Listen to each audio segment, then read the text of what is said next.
তুই স্যারের সামনে ইংরেজিতে কথা বলে আমাকে অপমান করার চেষ্টা করলি কেন? হ্যাঁ, আমি কেন চাইবো আপনি বড় স্যারের কাছে ছোট হন? আমি যখন তখন তোকে এই অফিস থেকে ঘাড় ধাক্কা দিয়ে বের করে দিতে পারি। তুই যদি বেশি বাড়াবাড়ি করিস না তাহলে কিন্তু ফলটা ভালো হবে না। Ma'am, please try to understand my situation. I deposit my fees as soon as possible. I'll call you later. Bye. Mithila, G sir বলুন। তুমি এত সুন্দর ইংরেজিতে কথা বলছো, তার মানে তুমি অনেক পড়াশোনা করেছো, তাই না? না না স্যার, আমি ক্লাস 5 পর্যন্ত পড়াশোনা করে ফেল করেছিলাম, তারপরে পড়াশোনা ছেড়ে দিয়েছি। কি বলো, কেউ 5-এ ফেল করলে এত সুন্দর ইংরেজিতে কথা বলে? না মানে স্যার, এখন তো সব কিছু ফোনে দেখা যায়, ফোন থেকে শেখা যায়, তাই আমি ফোন থেকে দেখে দেখে শিখেছি। এই তুই ভাবিস না সামান্য দুই একটা ইংরেজি বলে আমাদেরকে ইমপ্রেস করবি। তোর ইংরেজি তোর কাছে রাখ, আমাদেরকে শোনাতে হবে না। আলামিন, এটা কি? এটা কেমন বিহেভিয়ার? মানুষের সাথে কিভাবে কথা বলতে হয় তুমি জানো না? স্যার আমি ভুল কি বললাম? আমি যেটা সত্য সেটাই তো বলেছি। তাছাড়া ওর সাথে যদি আমরা এখান থেকে ইংরেজিতে কথা বলি তাহলে কি আমাদের মান সম্মান থাকবে? আমাদের লেভেলটা ডাউন হয়ে যাবে না? এই তুমি থামো তো, তোমার ওর সাথে কথা বলতে হবে না, ওর সাথে আমি কথা বলছি। আচ্ছা মিথিলা, তুমি ইংরেজিতে কার সাথে কথা বলছিলে? আসলে স্যার, আমার ছেলে যে স্কুলে পড়ে সেই স্কুলের ম্যামের সাথে কথা বলছিলাম। সেখানে সবার গার্জিয়ানই ইংলিশে কথা বলে, তাই আমাকেও ইংলিশে কথা বলতে হয়, তাই আর কি। ও আচ্ছা, তা তোমার ছেলে কোন স্কুলে পড়ে? International English medium school sir. কি কি বললি তুই? স্যার ও একদম মিথ্যা কথা বলছে। একজন ঝাড়ুওয়ালি কি করে তার বাচ্চাকে ইন্টারন্যাশনাল ইংলিশ মিডিয়াম স্কুলে পড়ায়? স্যার আমি আমার বাচ্চাকে ওই স্কুলে ভর্তি করতে চেয়েছিলাম, কিন্তু আমি টাকা পয়সার অভাবে পারিনি। তাহলে ও কি করে পারলো? হ্যাঁ, তুমি এত কথা বলছো কেন? ওর সাথে তো আমি কথা বলছি, তোমার তো কথা তো বলতে হবে না। আচ্ছা মিথিলা, তুমি যেটা বললে, আসলে কি তোমার ছেলে ওই স্কুলে পড়াশোনা করে? হ্যাঁ স্যার, আমি সত্যি বলছি, আমার ছেলে ওই স্কুলেই পড়ে। দেখো মিথিলা, আমি যতটুকু জানি ওই স্কুলে বাচ্চাদের পড়াতে গেলে অনেক টাকা লাগে। তুমি সাধারণ এই কাজ করে এত টাকা কীভাবে ম্যানেজ করো?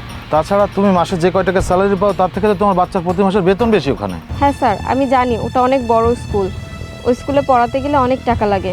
আসলে স্যার, আমার স্বামীর অনেক ইচ্ছা ছিল আমার ছেলেকে ইংলিশ মিডিয়ামে পড়াবে, তাই সে অনেক কষ্ট করে। আমি এই ঝাড়ু দেওয়ার পাশাপাশি আরও 2-3 বাড়িতে কাজ করি। আমার স্বামী দারোয়ানি চাকরি করে, 12 ঘন্টা করে ডিউটি করে। স্যার, আমরা দুজনে অনেক কষ্ট করে ছেলেটাকে পড়াশোনা করাচ্ছি। আসলে স্যার, আমরা না হয় এ ধরনের কাজ করে সংসার চালাচ্ছি, কিন্তু আমাদের সন্তানরা এই ধরনের কাজ করুক সেটা আমরা কখনোই চাইবো না। তাই যতই কষ্ট হোক, ছেলেটাকে মানুষের মতো মানুষ বানাতে চাই। মিথিলা, সবই ঠিক আছে, তুমি এক্সট্রা কিছু টাকা ইনকাম করার জন্য এই কাজের পাশাপাশি 2-3টা বাড়িতে কাজ করো, তুমি অনেক কষ্ট করো, কিন্তু আমার দিকটাও দেখো, আমার এখানকার কাজের জন্য কোনো ফাঁকি না হয়। ছি ছি স্যার, আমি কি কখনো আপনার কাজে ফাঁকি দিয়েছি? আর তাছাড়া আমি প্রত্যেকটা কাজকে সম্মান করি। আজ এই কাজ আছে বলেই তো ছেলেটাকে মানুষের মতো মানুষ করার সুযোগ পাচ্ছি। আচ্ছা ঠিক আছে মিথিলা, তোমার কথা শুনে আমার অনেক ভালো লাগলো, তোমার জন্য অনেক অনেক শুভকামনা। আচ্ছা চলো। স্যার আপনি যান, আমি একটা ফাইলের কাজ আছে ওটা শেষ করে আসি। আচ্ছা ঠিক আছে। ঠিক আছে। এই ফকিনীর বাচ্চা, স্যারের সামনে দাঁড়িয়ে আমাকে অপমান করতে ভালো লাগে তাই না? স্যার, আমি কেন আপনাকে অপমান করে কথা বলবো? আসলে সকাল থেকে খালি পেটে আছি তো, তাই হয়তো আপনাদের কাছে কথাগুলো কেমন লেগেছে। তোর এই বাহানার কথা বলে স্যারের মন গলাতে পারবি, কিন্তু আমার মন গলাতে পারবি না। এই তুই স্যারের সামনে ইংরেজিতে কথা বলে আমাকে অপমান করার চেষ্টা করলি কেন? হ্যাঁ, না না স্যার, আমি কেন চাইবো আপনি বড় স্যারের কাছে ছোট হন? শোন, তুই এটা ভুলে যাস না যে আমি স্যারের পার্সোনাল অ্যাসিস্ট্যান্ট। আমি যখন তখন তোকে এই অফিস থেকে ঘাড় ধাক্কা দিয়ে বের করে দিতে পারি। তুই যদি বেশি বাড়াবাড়ি করিস না তাহলে কিন্তু ফলটা ভালো হবে না। না না স্যার, আমি আপনার কাছে হাত জোর করে বলছি, আমি আর কখনো এমন কোনো কথা বলবো না যাতে আপনার খারাপ লাগে। প্লিজ দয়া করে আমাকে কাজ থেকে বের করে দিবেন না, তাহলে আমার সংসার চলবে না, আমার ছেলেটার পড়াশোনা হবে না। ঠিক আছে, বিষয়টা যেন মাথায় থাকে। আমি একটু বাইরে যাচ্ছি, আসার পর আমার টেবিলে চাটা দিয়ে আসবি। এই নাকি আপনার ফাইলের কাজ? আপনি আমাকে বললেন যে স্যার আপনি ভিতরে যান, আমি একটু ফাইলের কাজ করে আসি। আপনি এইসব কাজ বাদ দিয়ে এখানে এসে মেয়েটাকে কথা শোনাচ্ছেন? না স্যার, বিশ্বাস করুন, আমি ওকে তেমন কিছু বলিনি। আমি শুধু ওকে কাজটা বুঝিয়ে দিচ্ছিলাম। থাক, আমাকে বানিয়ে বানিয়ে আর মিথ্যা কথা বলতে হবে না। তুমি ওকে কি বলেছো আর কি বলনি সেটা আমি নিজের চোখে দেখেছি, নিজে কানে শুনেছি। এই তুমি আমাকে কি বললে যে তুমি ওকে কাজ বুঝিয়ে দিচ্ছিলে, কিন্তু আমার তো মনে হচ্ছে ও ঠিকই ওর কাজটা করছে, তুমি তোমার কাজটা করছো না। এখানে কি হয়েছে বলো তো? মিথিলা আমার সাথে ইংরেজিতে কথা বলছে তাই তোমার সম্মানে লেগেছে, সে তার সন্তানকে ভালো একটা স্কুলে পড়াচ্ছে তাতেও তোমার সম্মানে লেগেছে। কেন? এখানে তো আমি ভুল কিছু দেখছি না, সে তার যোগ্যতা অনুযায়ী করছে। তোমার যোগ্যতা নাই তাই তুমি করতে পারছো না, তার জন্য তুমি তাকে এই কোম্পানি থেকে বের করে দিবে? এটা কেমন কথা? এই তুমি কি এই কোম্পানির মালিক যে তুমি তাকে এখান থেকে বের করে দিবে?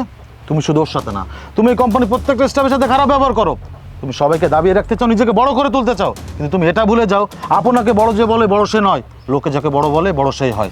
যাই হোক, তোমার সাথে অনেক কথা বলেছি, তোমার সাথে এখানে দাঁড়িয়ে আমার কোনো কথা বলতে চাচ্ছি না। আমি একটা সিদ্ধান্ত নিয়েছি, আজ থেকে তুমি আমার পার্সোনাল অ্যাসিস্ট্যান্ট না, আজ থেকে আমার পার্সোনাল অ্যাসিস্ট্যান্ট মিথিলা। স্যার আপনি সব কি বলছেন? স্যার যদি কোনো ভুল করেই থাকে তাহলে তাকে অন্য শাস্তি দিন। আর তার থেকে বড় কথা, আমি এসব কাজের ব্যাপারে কিছুই বুঝি না, কিছুই জানি না। দয়া করে আপনি তাকে তার পজিশন থেকে সরাবেন না। আমি যে কাজ করি এটাই আমার জন্য যোগ্য কাজ, আমি এই কাজ করেই সংসার চালিয়ে নিতে পারবো। দেখো মিথিলা, এই কোম্পানিটা আমার, তাই আমি সিদ্ধান্ত নিব যে কাকে কোন পোস্টে রাখবো। তাছাড়া আমি চাই না যে আমার কোম্পানিতে কোনো দায়িত্ব কর্তব্যহীন মানুষ থাকুক। আর তুমি ওর দিকে দেখো না, ও তো মানুষের সাথে ভালোভাবে কথাও বলতে জানে না। আর তুমি সামনে একজন ঝাড়ুয়ালি হয়ে মানুষের কতটা সম্মান করো, মানুষের কতটা সহানুভূতি দেখাও, আর ও তোমার মতো একটা মানুষের সাথে খারাপ ব্যবহার করেছে। আরে তুমি মোবাইল দেখে দেখে সুন্দর করে ইংরেজিতে কথা বলো, সেটা ওর সহ্য হয় না। আর ওকে দেখো, ওর পেটে একটা বোমা ফাটালে একটা ইংরেজি ওয়ার্ড বের হবে না। তুমি খুব ট্যালেন্টফুল একটা মানুষ, আমার কোম্পানিতে তোমার মতো মানুষের অনেক দরকার আছে। তাই আমি চাই তুমি আমার পার্সোনাল অ্যাসিস্ট্যান্ট হয়ে কাজ করো। কোথায় কি করতে হবে সেটা আমি তোমাকে বুঝিয়ে দিব। এখন বলো, তুমি কি রাজি?